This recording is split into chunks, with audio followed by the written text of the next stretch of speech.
The Galactic Conservation Council had sent their best, 3 Vorath specialists, each with decades of experience in xenobiology, stood outside the containment habitat with their cranial ridges furrowed in frustration. Inside, a small Krell cub, no larger than a Terran wolf, sat hunched in the corner, its obsidian scales dulled from malnutrition, refusing every offering of food. 17 cycles, Senior Specialist Tharn clicked through his translator. The cub will not survive another 3. The Krell were apex predators from Krell Prime, a death world where even the plants had evolved carnivorous tendencies. Adult Krell stood 3 meters tall, possessed molecular-edged claws, and could bite through starship hull plating. They were feared across 12 sectors. But this cub, orphaned when poachers killed its pack, was dying because it simply would not eat. "We've tried every form of nutrition delivery," another specialist added, mandibles trembling with distress. "Synthesized prey scent, live feeding demonstrations, even neural stimulation. Nothing works." That's when Mira Lane arrived. The human stepped off the transport shuttle wearing standard Conservation Corps fatigues, her dark hair pulled back in a practical bun, a datapad tucked under one arm. She looked unremarkable by human standards. Average height, lean build, perhaps 30 cycles old. To the Vorath specialists, she looked impossibly fragile. "You're the human consultant?" Tharn's translator barely concealed his skepticism. "Mira Lane, xenopsychologist." She extended her hand in the peculiar human greeting gesture. When Tharn didn't take it, she lowered it without offense. "I reviewed the case files during transit. I'd like to observe the cub." "The cub is a Krell," Tharn emphasized. "An apex predator. Your species has only been spacefaring for 2 centuries. What could you possibly—" "I'd like to observe the cub," Mira repeated, her voice gentle but firm. Tharn's translator emitted a sound approximating a sigh. "Very well, but maintain safe distance. Even a juvenile Krell can be lethal." Mira stood before the transparent aluminum barrier, studying the small creature in the corner. The cub, they designated it Raku, a Krell word meaning stone, lifted its head slightly. 6 eyes, arranged in pairs along its angular skull, focused on her with predatory precision. She'd seen that look before, not in alien predators, but in the eyes of traumatized children at the shelters where she'd volunteered during university. The look of something that had decided the world was too painful to engage with. "Has anyone tried eating with him?" Mira asked. "Eating with him?" Tharn's confusion was evident even through translation. "Krell are pack hunters, right? Social predators?" Mira scrolled through her datapad. "I read they share kills, feed communally. He's alone, traumatized, in a sterile environment. He doesn't understand that this is food because no one's showing him how to be a Krell anymore. We demonstrated feeding protocols. Did you eat with him?" Mira looked directly at Tharn. "Did you pretend it was delicious? Did you make it social?" The specialists exchanged glances, their translators silent.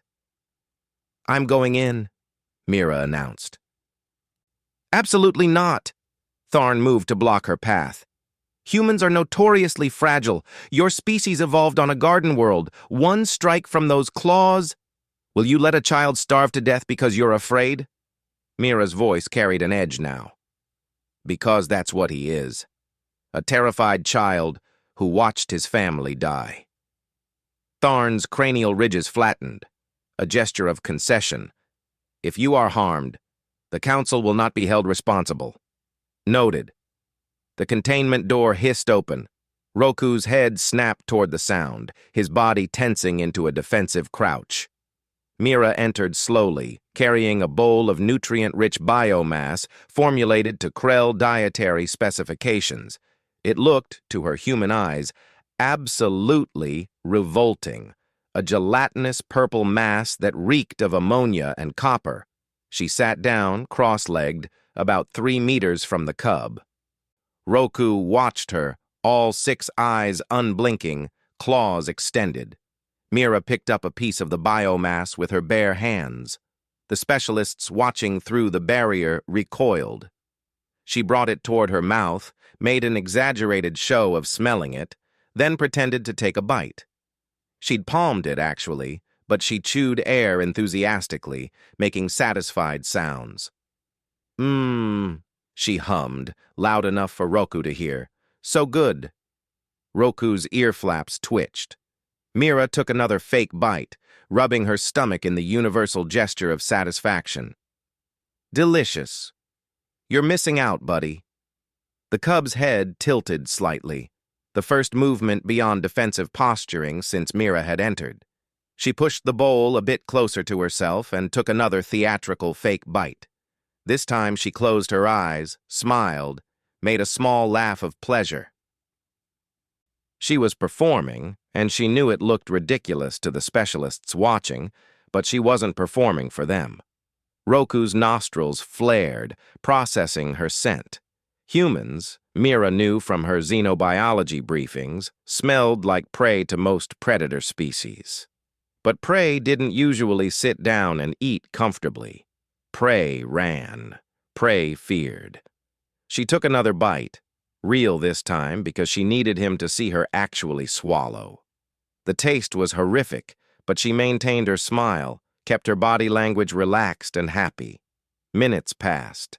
Then slowly, so slowly she almost didn't notice, Roku began to move. He crawled forward a few centimeters, stopped, watched her. His scales rippled with colors indicating confusion in Krell body language. Mira kept eating, kept making satisfied sounds, kept pretending this was the most normal, pleasant meal she'd ever had.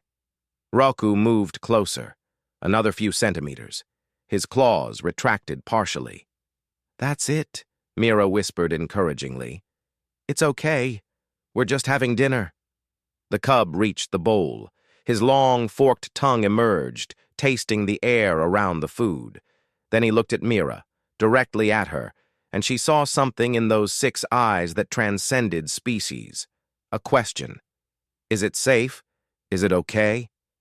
She took another bite and nodded, smiling warmly. Roku lowered his head and, tentatively, took a small bite of the biomass.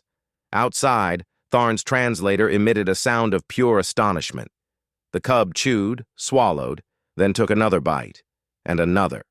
Within minutes, he was eating steadily, occasionally glancing at Mira as if to confirm she was still there, still eating with him. She stayed until the bowl was empty. 2 months later, Roku had gained 15 kilograms. His scales gleamed with proper obsidian sheen. He was playful, curious, and bonding well with his Krell surrogate pack. The plan was to reintroduce him to the wild within the year. Mira stood before the council, receiving a commendation for her work. Tharn himself presented it. I must confess, the Vorath specialist said, I didn't understand what a human could offer that our best xenobiologists could not.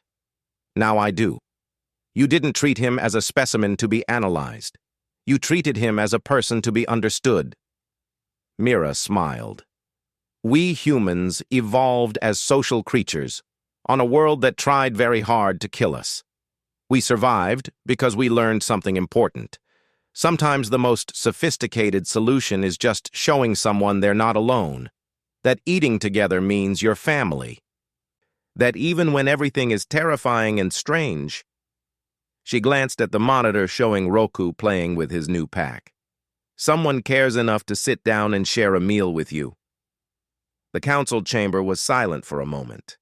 Then, in a rare display, every species present offered their gesture of respect. Because humanity, they were beginning to understand, didn't survive their death world through strength or speed or natural weapons. They survived through something far more powerful, the stubborn, relentless insistence on connection, even with a predator who could kill them with one strike, especially then.